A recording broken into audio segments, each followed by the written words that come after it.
Hello, everyone. Welcome to Dance Man's podcast, the third episode, I guess, right? Yes. And we have an amazing guest, Sarah Ruberg. Thank you so much for coming, founder and CEO of our Thrive Tribe. Sarah, you can introduce yourself. Hi, my name's Sarah. That's great.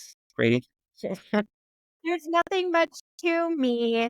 Uh, First of all, thank you both for having me. I am absolutely thrilled to be here. For those who might not know me, my name is Sarah. I'm known in the industry as Sarah Sparkles. No, I did not give that nickname to myself because that would be embarrassing if I did. But I've worked in dental now for almost 15 years, mostly marketing, worked at the Dentist Entrepreneur Organization, learned a lot about clinicians making the leap from clinical to entrepreneurship. And I just really wanted to help people build their brand and tell their story. And so that's what I did. I started my own company 3 years ago and I have not looked back. It's kind of fun to be your own boss. So that's what I am. That's what we do. Absolutely. I guess I should say we're a full service marketing agency and we work a lot with DSOs and industry partners who want to grow their brand. So that's what we do. That's One amazing. thing about Sarah is that every time you talk to her, she just has so much energy. Like if you were having a bad day, if anything was going bad, everything changes in just a little conversation. Yes. That's so nice of you to say. Thank you. I believe that my purpose in life is to have positive impact. So that really meant a lot for you to say that. Thank you. And you're doing a great job, I would say. Thank you. Yes. And we have Dr. Oji here. The one and only Dr. Oj. There's Not no other only- one. Absolutely. Introduction. So we can just jump right in. I don't think there's another Dr. Oj in the United States or anywhere. No, I don't think there are. All right. Sarah, can you share a little bit about your journey of how you got into dental, what you were doing before that, why you got into dental, and how did you find it so far? I originally was an event planner. So I know how to have a good time and I know how to plan a good party. And it was really time consuming, nights, weekends, holidays. And I couldn't do it anymore. And so my career consultant said, you should look at relationship management. And I thought, what in the world is that? So I went to Indeed because that's how long ago this was. And so I was relationship management and I found a job at a dental marketing company as an account manager. And so I worked there for 6 years and we did dental implant marketing for specialists, periodontist, oral surgeons. And I learned a lot, but I learned a lot mainly about single locations and specialty practices. And so then I left to work at the DEO. And that really is like what opened my eyes to, and mind you, I never ever thought I could be an entrepreneur. Absolutely not. I identify as an intrapreneur.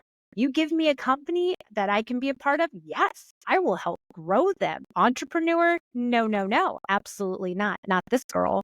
But meeting clinicians and watching them and befriending them and watching them go through not having any business development or business courses in school and making that decision that they want to be a CEO, it was really inspiring. And I would say that because of them, that's when I thought, maybe I can do this. And so I did go to another marketing company. And when he asked me to help him grow, we did it a lot through social media. And it worked really well because our industry is really relational, which is one of the reasons I love dentistry so much. They don't like to be sold. We don't like to be sold to. We want to like, know, and trust who we work with. And that's really important to us. So after I started my business, or I left my previous marketing company and started my business to help people, because also people are really afraid to tell their stories sometimes and don't think that they have anything important to say, which anybody listening to this, you do have something important to say, darn it. And so I've really enjoyed my journey. And it's funny, people will say once you get into dental, you really don't get out, especially for those of us who are not clinical. And it's true. And I wouldn't have it any other way. I just think it's a really great industry because of the people. Absolutely. Same here. I mean, I haven't been here for 15 years, but it's been 2 years that I'm in the industry. Every new person that I meet is just, they just have all the qualities that you would want to see in a person. Like, for instance, we met Milad, just how long has it been? Like, it's been only 2 months. And there's so much that we resonate with, even though like he's been he's been through dental school, he's a doctor right now. And for me, that's only been in the industry for like 2 years. The ideas and the things that, the personalities really match up with these kind of, so they're amazing kind of people. I don't know if it's about the industry or, it's just the kind of people that come into it in general, but it's a great industry. But I have one question from you. What was it that basically gave you the power to go basically from an entrepreneur to an entrepreneur from this industry? Was it a mentor that you had, or was it the industry in general, or did you simply just like the work that you were doing and you thought you can pretty much do this on your own? I have had I think mentorship is incredibly important. I know you didn't ask me this, but I'm going to tell you, I currently participate in the Women in DSO mentorship program. I have several people that I meet with weekly who are friends, and we kind of mentor each other and talk to each other about what we're going through, especially other entrepreneurs. But I think what really helped me, again, watching a lot of my friends kind of struggle through it, but watching them really become empowered, but most importantly, learn about themselves. I believe the quality of our lives is determined by the quality of our relationships. And in order to have meaningful, powerful relationships, you have to be able to understand other people. But before you can do that, you have to be able to understand yourself. So seeing these clinicians have all of this personal development and growth by being an entrepreneur, and don't get me wrong, I knew it was going to be hard as anything, which it has been, which I'm sure every entrepreneur understands the struggle. But I would say, in addition to my mentors giving me encouragement, and even mentors outside of dentistry, therapist, life coach, pretty much anything you can name that can help people, I've pretty much had it because I just love talking to people and being self-aware. So I would say watching clinicians probably do one of the hardest things that they've ever had to do and see them go through it. I really kind of thought it gave me the confidence to be able to do it myself. And then hearing the backing into helping a marketing company grow in our industry on social media, I kind of knew how to do it. And so, and I just wanted to put it to good use. I would say mentors and really just watching in being inspired by others, by clinicians making that jump. Absolutely. And one thing you mentioned earlier was that dentistry is a relational industry. And, for you to really get deep into it, you need to know other people. You need to do a lot of networking. I mean, you're someone that I'm pretty sure majority of people know that you're all over LinkedIn. I don't think there's anyone in the industry like majority of people know you. So how did you manage to do such a great job to basically, get to know everyone? Like, what was your trick? If you want to teach me as someone who's a noob and basically a newbie to this industry. This is going to sound so cheesy, but I am a cheesy human being. I really just vulnerability and being myself. I've also, like a lot of us, I'm sure, have acted as though we've played a part, right? Like if we want to get more business, we should play this part. If we want to do this, we should play that part. If you want things in your life or business, or you want to attract those things, you really should be yourself. And it's interesting. I can tie my success on LinkedIn back to one post in 1 week, as I am sure both of you know, because you both have been talking to a ton of people in the industry, and you can have meeting after meeting after meeting. And after this week of constant meetings with industry partners, I kind of felt like I won the Oscars. I was like, just got a chance to talk to all of these people. They're all amazing. I learned something from every single one of them. You know what I'm going to do? I'm going to write an acceptance speech. And so I wrote an acceptance speech and I said, thank you to these people. And instead of just tagging them, I kind of gave like a single line as to what it was that I learned from them on that call. It just like took off from there. People in the industry loved it. People months later asked me for more of those posts. Sarah, we kind of base who we want to meet in the industry based upon what you say or think about them or what you learned from them. So really I certainly don't want to say vulnerability is the number one thing that you have to do, or maybe vulnerability looks different for everybody. I do have a heart tattoo on my wrist, so I literally wear my heart on my sleeve pretty much. So it's easy for me to share and I guess some people might say overshare, but I overshare in hopes to help people. So I would say just be yourself. Don't look at other people. Don't compare yourself to other people, and talk about what's important to you. If there's a book that you really like, and people will say to me, I don't want to promote myself. Well, don't. Talk about a book that you like. You like this quote. Guess what? You just said a lot about yourself without saying anything about yourself. You enjoy reading. You enjoy reading maybe personal development books. Hey, off the bat, you like personal development, we're ride or die. So like you give people an insight. Nobody is going to walk up to me at a industry event and expect me to be corporate and buttoned up. My highest performing post was a picture of me in a unicorn onesie. But it was about work. So I do think it's important to bring back like personal development and your journey. This isn't Instagram, but it's also, there's so much to teach about social media, but the number one thing everybody struggles with is being authentic. Starting, which is always the hardest part, whether you're an entrepreneur or really anything, starting and being yourself are two of the hardest things, I would say. And is that why, as you said, like the unicorn whimsy, is it why your logo with Our Thrive Tribe is a unicorn in the middle? Yeah. I just, when you're limited, not limited in a bad way, but when you work for someone else, you really don't have all of this say. And it's interesting, the previous company that I worked at, they hired me to build their company culture. And I was so excited about that. And then I incorporated unicorns and I did all of these things. But ultimately I was building my brand and not theirs. And it really it didn't work. That wasn't the owner's idea for their brand. And so you bet your bottom dollar, when I started my own company, I was like, unicorns, that's what we're doing. We are unicorns and we're magical. My name is Sarah Sparkles. Like, it's just who I am. I do love unicorns. And I think there's a lot of us in the industry. Mm-hmm. Sarah, the one thing you mentioned, I found so important, especially as a doctor and somebody that practices day to day and like thinking about building my own company and doing all these things and kind of just getting the idea. I always have this conversation with, on LinkedIn with like Dr. Brad Hughes and all the other people that, they're kind enough to respond to my posts sometimes.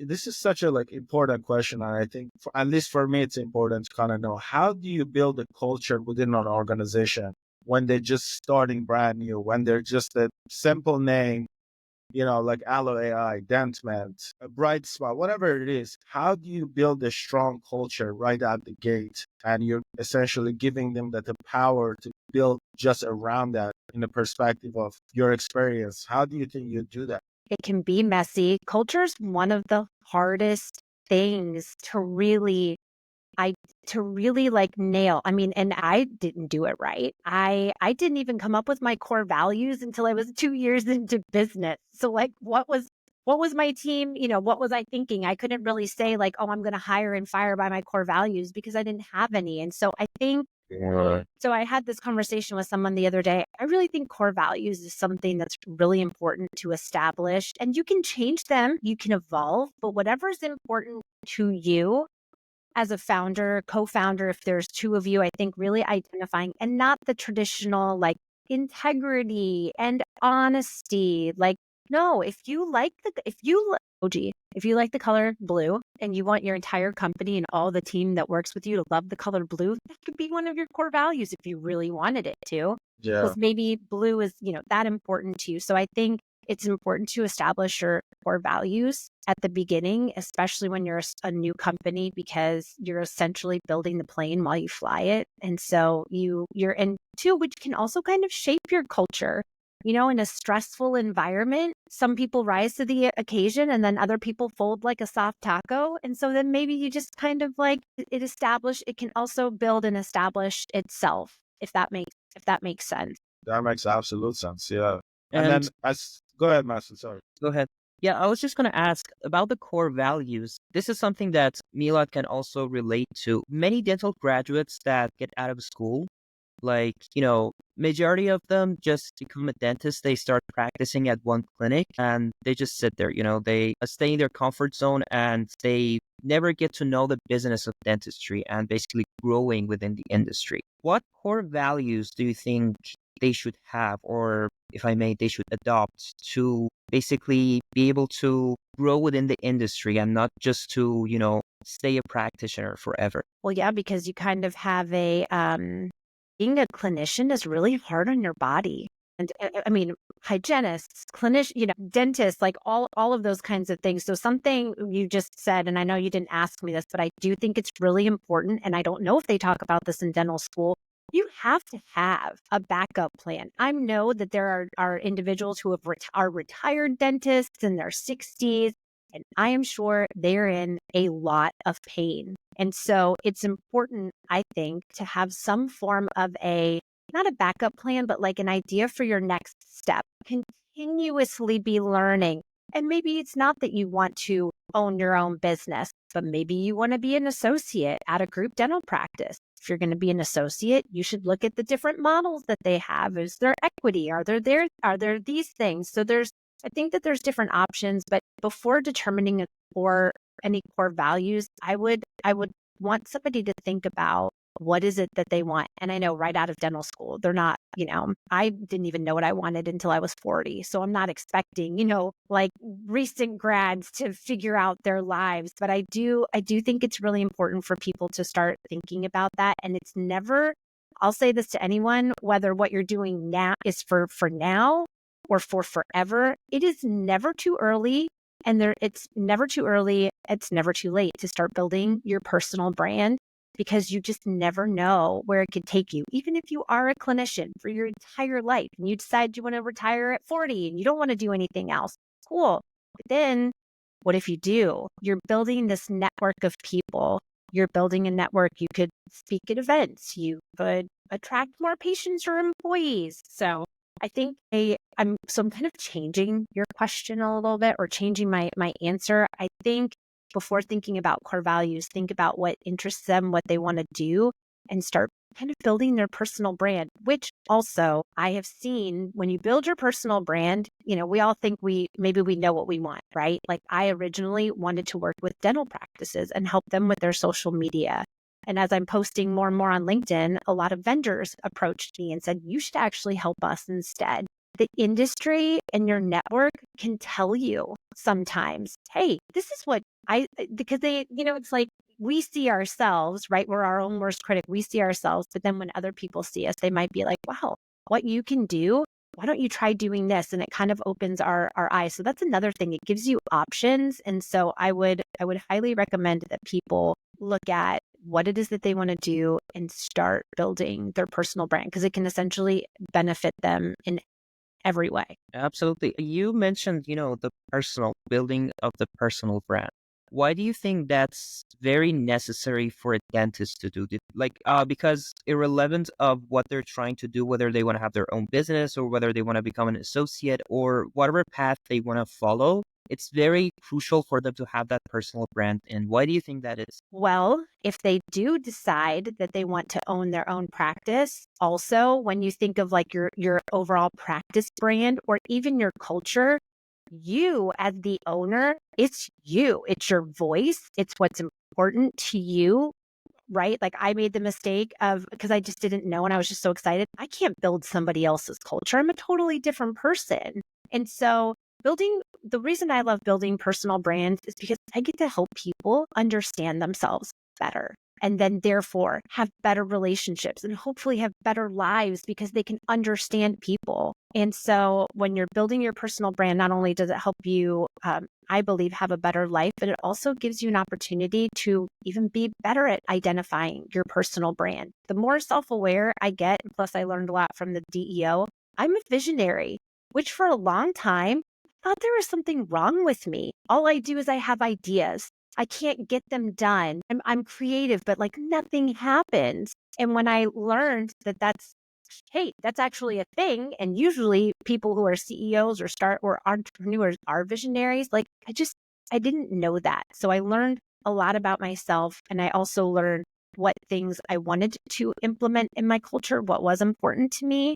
Like not I don't like negativity. Get that out of here. Like, and using social media to like as a smear campaign or to be mean, I do not have time for that. So my team knows, because one of our core values is joy and positivity. I know everybody is like probably really shocked at that, but we don't participate in, and we don't do it for our clients. Like if there's a negative post on LinkedIn, we don't respond to it. We don't get involved in it because it's just it takes too much energy. So to answer your question, kind of, because I am like a squirrel and I go around and around. So I'm really sorry. But I think it really understanding yourself can only help you be more successful. And that's what comes along with your personal brand, is understanding who you are. Now that you talked about it and building a personal brand, no matter what you want to do, whether you want to be a successful dentist, business owner, associate, whatever you want to follow on. And by the way, I don't think this is necessarily like specific to dental, but I think in every industry, very important. Like I come from a software background, and it was pretty much the same thing in there within that industry. What do you think are the first steps that anyone has to follow, whether it be a dental graduate or a software engineer like myself, or anyone that's just trying to, get through an industry and build that brand for other people to basically know them and come to them? It's funny you said it was pretty similar to another industry. You better be careful, my friend. We get real touchy about that kind of stuff in this industry. We're so funny. Like if you don't, we want to believe and at least in my experience, dental practices or DSOs, they only want to believe that you have eyes for them. And I'm not saying anything negative, because I've asked a bunch of my friends and they're like, yeah, it's true. So, but it's funny because when you're in the industry, we're all like, oh my gosh, we're so great and unique and wonderful. And I'm sure that there's lots of similarities in other industries, but we are big, but we're also very small. So, like tech or SaaS, like those are so huge. How do you really, identify? So that's what allows us to be more relational. Can you ask me your question one more time? I'm so sorry. Yes. What are the first steps to building your personal brand? The first step to building your personal brand is to ask, because most people don't just wake up one day and think, this is my personal brand. So what I like to recommend people to do is to ask those that are closest to them and ask them, what do you think that I'm good at? What do you think that I'm not good at? Or what do you think? What do people say? Because your personal brand is essentially what people say about you when you're not in the room. It's how you speak. I'm not an incredibly articulate person, but I'm emotional and sensitive and I care. It's about how you dress. If you're modest, if you're not modest, it all says things about you. So I personally, and I did this exercise with my career consultant, my life coach, because I'd left a job where they made me do everything. And I thought that was so cool at the time. I was like, oh, I'm Swiss Army knife. And then I leave the job and I was like, what is it that I'm actually good at? And so I asked people closest to me and they said, you're really good at building relationships. And the really funny part is when people tell you what they think you're good at, you might think to yourself, isn't everybody? I thought for sure. Everybody's great at building relationships. So the number one thing I would say is to ask people to help you identify your personal brand, what it is that helps set you apart. And then, so that's ultimately and the most important. And then think about what it is that you want to post about. If personal development is important to you, you should post about that. So also determining what platforms you want to utilize, I think that's important too, because different platforms reach different people. And so the determining the personal brand is the hardest. So if I can somehow summarize that, sorry, Milad, I know you were trying to say something. Oh, go ahead. Summarize that to make it easier because this is at least my understanding from what you said. You got to firstly identify what you're good at, your talents, your something that other people can't do as good as you do it. Then there's a learning process for you to basically go into that, learn everything, try to become better every day. And as you're doing that, you just share that with people. As you share it, other people come to you, like suppose building relationships. I know that Sarah is a very good person to go to if I wanted to learn that as someone, for instance, in my own example. I'm just studying to dentistry, into this market, and I'm trying to build relationships with other people. So I know Sarah has been through this journey. I'll go to her. So I become basically, I come to your personal brand. I become one of your fans, basically one member of your community. Same thing for other things. As you're going through that, you just build that trust with people that I'm really good at what I'm doing. And you share that journey with them and they just come to you. I mean, correct me if wrong, but that was my understanding from what you said. Absolutely. It's kind of like a celebrity when we follow celebrities on social media and they tell us about everything in their lives. We kind of feel like, hey, if I see Beyonce in public, I feel like I know her a little bit. She's married to Jay-Z. She's got some kids with some really interesting names. He had an affair. Like, oh my gosh, she's been through so much. Like, we just kind of it's kind of like a trust transfer. So that's another good reason why. And again, this could be for anything. If you want a job, if you want patients, if you want employees, people want to work with other people who just kind of inspire them or that they like the way that they show up in the world. So why not, and I don't mean to say it this way, but I'm going to, why not put that on display? So then that way you can kind of weed out people who might not be a good fit for you. I know that's not the question you asked me, but yes, that is, I agree with what you said in regards to that, yes. And thank you for saying those nice things about me. Absolutely. So I think you had something to say. Yeah, And another question I have after what Mila say, sorry, I just have so many questions all the time. no, you're good. You're good. You mentioned about weeding out people. I'm probably just going to follow up with a question after. But Mila, you can. The one thing that I want to say something nice about Sarah. The one thing that I really enjoy about, like, I pretty much like read all your posts, look at everything that you do, and the one thing that I admire the most about you is like you are always working on creating value around other people. And that's, to me, that is so important in the world that we're in. Especially, I think I recently posted something about this. I feel like sometimes as a dentist, I feel very isolated. I feel very alone in the world that it's so big, right? And sometimes to see people like yourself to lift other people up, like the post that you did today about Dr. Brad, and kind of like lifting him up. Essentially, I mean, you may didn't have to do it, but you did that, and just knowing that, sometimes along your journey, you're not alone and you're bringing that value to other people. I found that so fascinating. I mean, I was like, wow, like, this is extremely fascinating because for me, sometimes it's difficult to find that, the relationship you're trying to build with people. The fact that you do that on your own time, I give you a lot of props for that because I think it's so, so important. I mean, you do it out of goodness of your heart, and I just wanted to say that it's very, very fascinating. So thank you for. Thank you. Yes. I think people, I want to help. I just want to help people. And I mean, Brad has been crushing it. And I'm so glad he didn't get mad at me for adding, adding a fake cowboy hat and a little, I Yeah, mean, the whole premise was that he's the new LinkedIn sheriff in town. I for asked sure. his team, I was like, do you think he'll be, of course he wasn't, but he's brand new onto the scene and he just started talking about things that are important. Most of the time, the things that you have to say are relatable to other people. Being a clinician feeling isolated, do you know how many other clinicians feel exactly the same way? And not even just in dental, like it could be anywhere. So I think it's really important. I hear a lot of people, and I'm so thankful for this. Over the last year, many people in dentistry talk about having an abundance mindset. And so vision can kind of be considered a dirty word, which I love. We like to, most of us value collaboration over competition, which is, I just love that. So I see so many people lifting others up, and that's just really, it's important to me. And you were going to ask me a question about weeding people out, which is like one of the coolest things ever. Basically, focusing your target audience, I think that's what you meant to say. Not trying to impress everyone, but impress a very select group of people. I So how do you approach that? How can you find your select group of people? And how can you make sure that, you're not weeding out the people that could become very influential along the way? Because, it's a double-edged sword.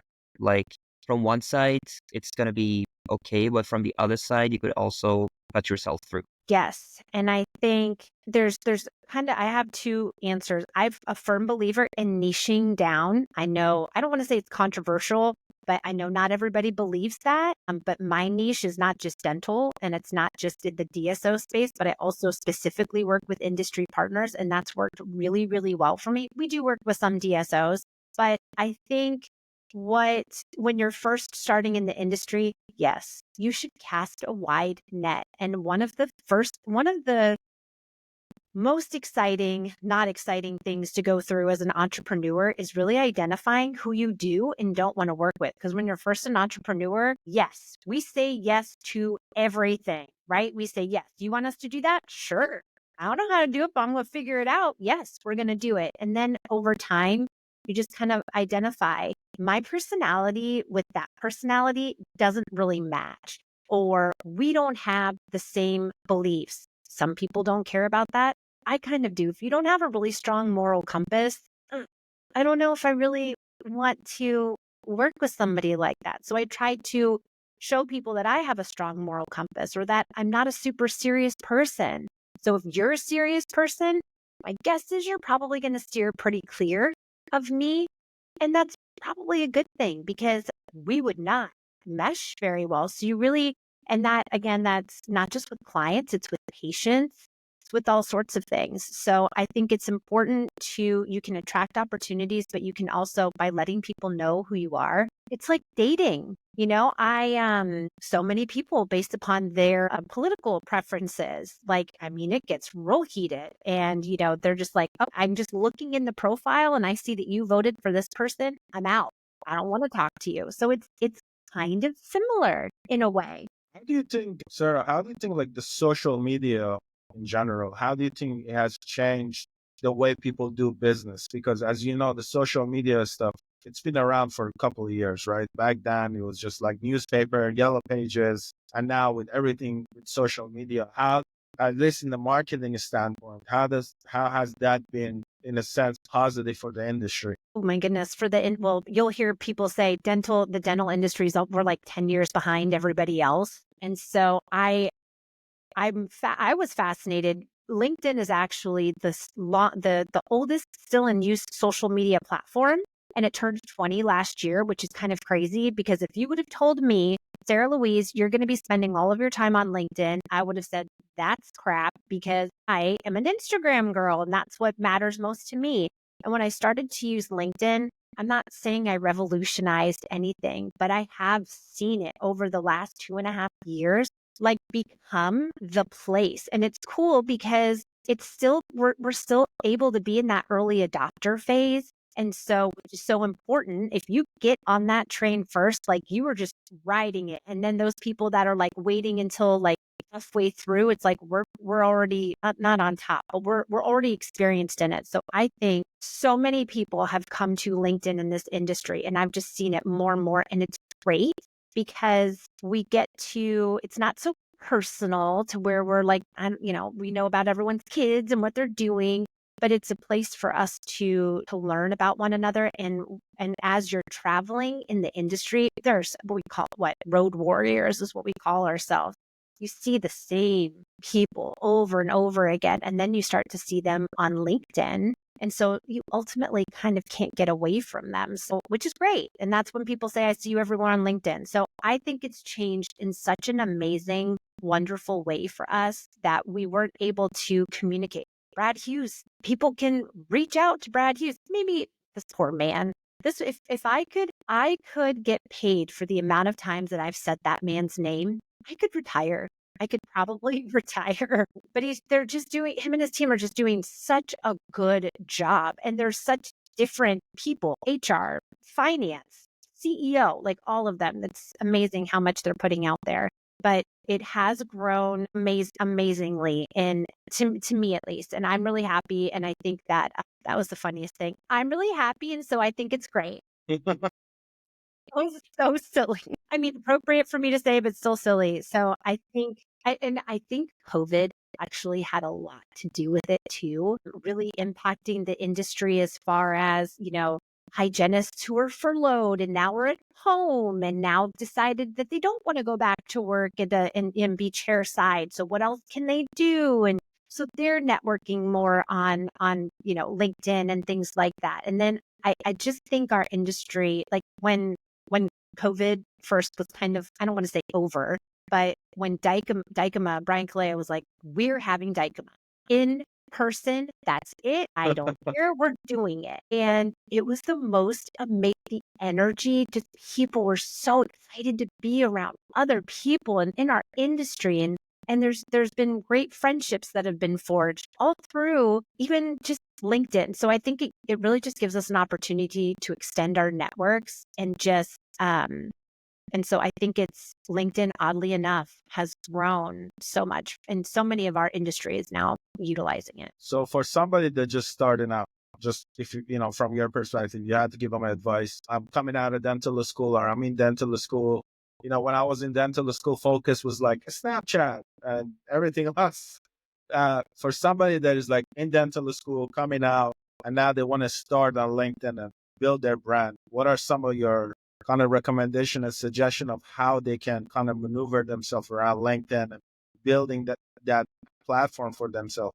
What are some of your advice for them? Don't freak out.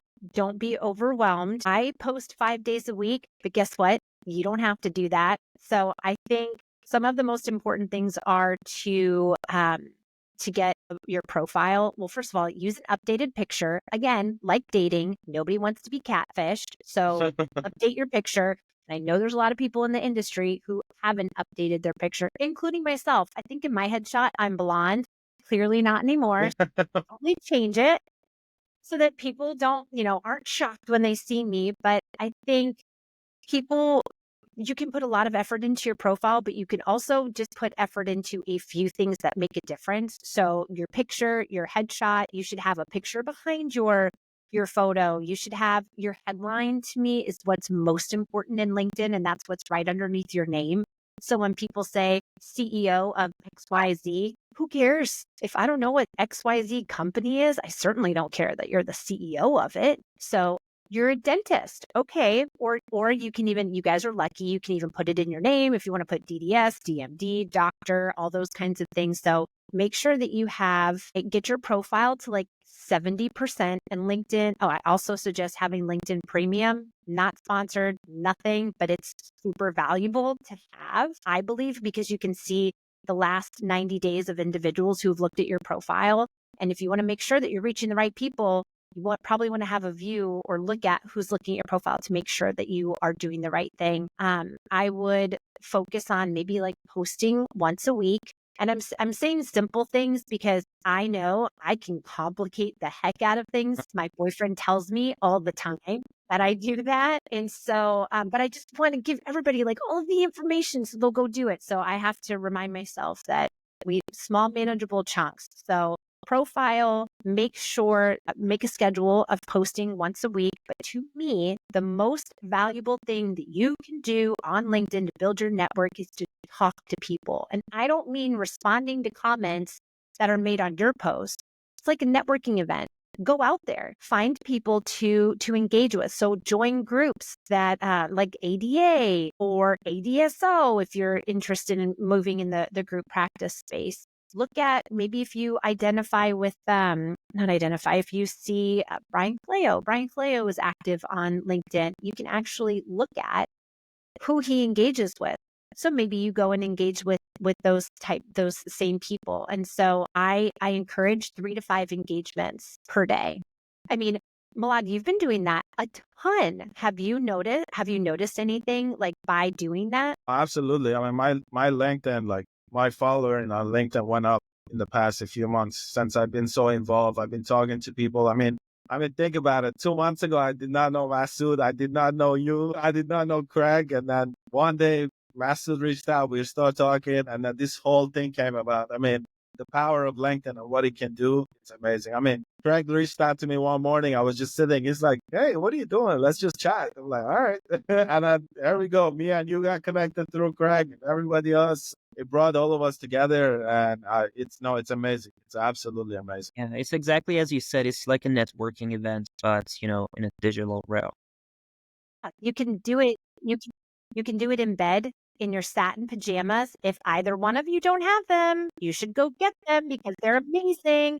You can have your water, champagne, coffee, and you network for free. You don't even have to look people in the face. You just network. Exactly. You have all the same opportunities that you would get in an event, and you don't have to physically be there. You don't have to, I don't know, spend a ton on the tickets or anything. You're just there, but you do need to put in the time to do that. I do want to say something though, like for people, for anybody in the industry, dentists, dental students, anybody, I think sometimes we become afraid of reaching out to other people. And I'm a victim of that. Sometimes I'm like, man, should I send a message? Should I like talk to them? Should I like say what I'm thinking? So I'm like, just do it. And like honestly, I just let myself go. I'm like, what's the worst is gonna happen? Somebody's gonna ignore me. So what? But at least I put one foot for another one and I reached out. So I encourage people. I'm like, just reach out. I mean, people reach out to me on LinkedIn. I respond to them. I don't even know what the thing is about. I'm like, whatever it is, I'm just gonna respond. But at the end of the day, that's just all it is about. It's like the hardest thing I think is like stepping out and just reaching out to people. I think that's very, very important. And I would say there are two different categories of people on LinkedIn. There are pretty much like introverts and extroverts. I would probably call myself as an introvert because, I have that kind of weird sensation within that, maybe I'm kind of afraid to reach out to new people. I'm afraid, it's pretty much the same as the other areas of life when you're trying to get to know new people and when you see, a new group of people that you really want to talk to. Well, what do you think would be a good approach for people like me? For them to not feel afraid to go out there, get out of their comfort zone, and basically build the network, making all of those friends within the industry. Just do it. Hey, we should coin that phrase. I wonder if anybody else has ever used that phrase in their marketing or Do it. anything. Just do it. And we should use it a check mark. My gosh, like that would be the best. It's that's a really good question. And I would definitely say slowly because I don't want anybody to do anything and be uncomfortable. But I mean, you reached out to me. We met on LinkedIn. And Absolutely. so I think maybe identifying people who, this is gonna sound weird, like who seem nice or who engage a lot. Like you can kind of tell like like I have a lot, I'm pretty positive. Aunt Duffy's pretty positive. Like there's a lot of people who are very positive and uplifting and two, again, we're super relational. So we're always like introducing new people to one another. So I would say just start with like a handful, but I kind of make this joke. If you want to increase your odds of somebody responding, I would, like dating, court them in the comments first so that you kind of lower that barrier of entry. Not like either one of your names are very common names that we see all the time. So like if I see it in my LinkedIn inbox, I might be like, I have seen that name before. Oh, that's right. He commented on my post. I remember.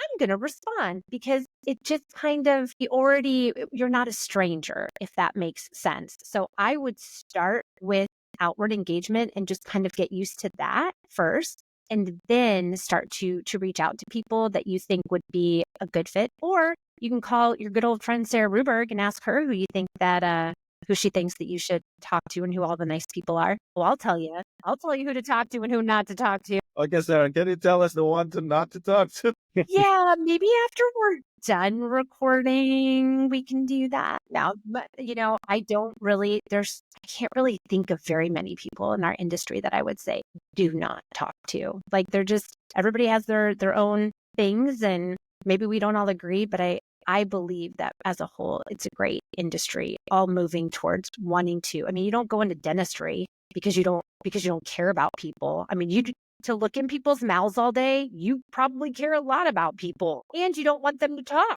Although you do ask us all questions, like literally when you have like all the instruments in our mouths, why do you do that? What do you do? And Dan, do you guys make a game out of this? You do, don't you? Like how long can I do this? How long can I what kind of a story can I get this person to tell me while I'm like, SRP? Yeah, and you're numb? Cool, let's do it. Sarah, we gave you all this nice compliment. Now you're roasting us. You can change your compliments. It's okay. No, but it's absolutely true. I mean, sometimes we have a tendency because really, when you're working with people, you still want to have that conversation. And sometimes I'm like, man, I forgot that I put a bite block in the patient's mouth. They can't talk because they're biting on this thing, and I'm asking them something. Like they can't even talk. So why am I asking questions? Why aren't you responding? Oh gosh, that patient in operatory like 3 was so rude. They didn't even respond. No, Say it. that's so funny. Well, and Yeah. and I know personal branding, I will say this, it's not easy. It doesn't happen overnight. It's really, I mean, it's literally putting a mirror, like looking in a mirror. Who am I? Which is what I love so much. Like I love it so, so much. I also encourage people to take assessments. I love Strengths Finder. I think that's great. It gives you 34 strengths that it ranks from 1 to 34. I mean, in my top 5, empathy, positivity, surprising, individualization, because I look at everybody as such a majestic human being, like, and I can identify those in my personal brand. So StrengthsFinder is also a really good, like, I would recommend that you look at that. And also it's important to look at your bottom 5 but don't waste time. I wasted so much time looking at my strengths and weaknesses. Oh, I have to make sure that my weaknesses are like improved. No, you should spend more time, in my opinion, you should spend more time focusing on the things that you're good at and delegate the things that you're not. So that's why I like looking at the bottom 5. I'm like, not good at that, so I'm not going to try that. So I think it's not, I guess ultimately what I want to say is I don't want to sit here and say it's like rainbows and unicorns all the time. It's hard, but it's worth it. Mhm. And how do you find your strengths and weaknesses? Maybe I need to add more context to that because it's easy. I mean, it's a weakness, you're not good at it, or it's a strength. But so many times, I mean, throughout the life journey that I've had, so many things I found myself very weak at. But the more time I put into it, I realized that, wow, I mean, after a while, I realized that I'm actually now doing this way better than the others that used to count this as their strength. Like, does that make sense? Like, how do you identify whether something is a weakness and it's going to stay weakness no matter how much time you put into it? Or, like, it's something that if you work on it, you're going to end up being the best at that? That's a really good question. I wonder if it was even a weakness to begin with. I think that there can be weaknesses, like I am not an Olympic swimmer. Olympic swimming is probably a weakness of mine, and I'm okay with that. Totally okay. But I think in project management, I'm operations gross. Get that away from me. I hate it. I can't do it. And I tried and I don't want to. But there are things that you can improve and get better at. I wouldn't, if they're important to you, I wouldn't consider it a weakness. I would just consider it something that you want to get better at. But most of the things that, when I say a weakness that you should delegate, when you procrastinate something, that means you just don't want to do it. You do not like it. And once you start to do that, that's when I think you should look at, okay, why am I procrastinating? Okay, maybe it's because I'm not good at it. So I leave it until the very end. How can I delegate, or how can I do something different? Like those kinds of things, I think are the ones that you should end up focusing on your strengths more. I think it's harder to make your weaknesses better versus your strengths. But it doesn't mean you shouldn't. Yeah. And Well, then basically, sorry. go ahead, listen. No, I was just going to say, basically, you got to see what you're passionate about, and that forms your weaknesses and strengths. Like if relationships are important, we're not always great communicators, right? So you have to kind of like learn and be better. I've had plenty of relationships that I was not that great at, but I experienced and I learned through them. And now I think I'm a pretty darn decent communicator. Maybe not all the time, but I had to work at it. It's awesome. Sarah, the one thing that, as coming out of dental school, I worked at, a few other companies and kind of have a pretty good understanding of where the companies are at as far as like in the industry and how they do things. But the one thing that I notice a lot is the companies, like you were saying, you got to delegate the task to people that are good at what they do. Why do you think some companies are afraid of like reaching out to you or to somebody else to help them with their marketing? Or why do you think that the marketing is such a big barrier in dentistry in general? Because I feel like it is a barrier in a sense because we don't really, it has such an impact to our business, but we don't really think about it that much, right? And sometimes even for me, I'm like, why are they not doing XYZ to bring more patient through the door, right? But then when you look at their back end, they have nobody that's marketing anything, right? So why do you think that's in dentistry in general? Why do you think that's such a big barrier? Like the marketing or the lack of knowledge in the marketing is such a big barrier for like even the DSOs or private practices. Why do you think that's such a challenge in our industry? I think that sadly, people have been burned and people have had a lot of negative experiences with marketing companies. You hear the term overpromise, underdeliver. And so they're very, maybe not hesitant, but they're skeptical. And then at that point, a lot of clinicians will go do their own homework about marketing.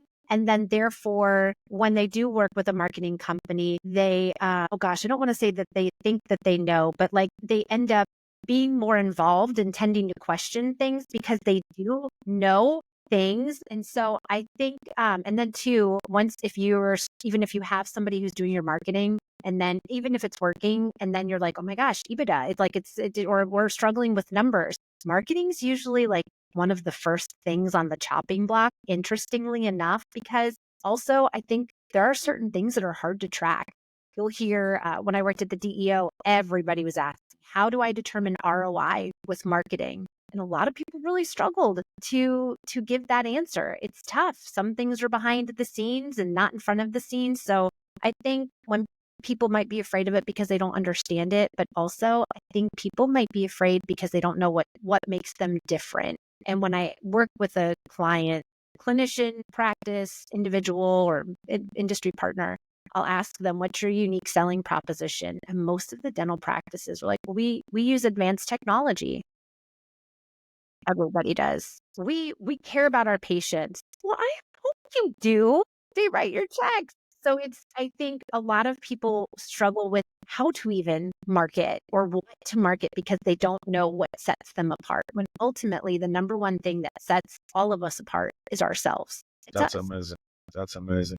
Well, Sarah, I want to thank you so much for joining us. I really enjoyed this conversation. I hope you come back and see us again. Oh, It was duh. amazing to. I mean, sorry for many questions. We picked your brain a lot, but I mean, that was so much energy and so much greatness that you just brought to our lives. Thank you so much.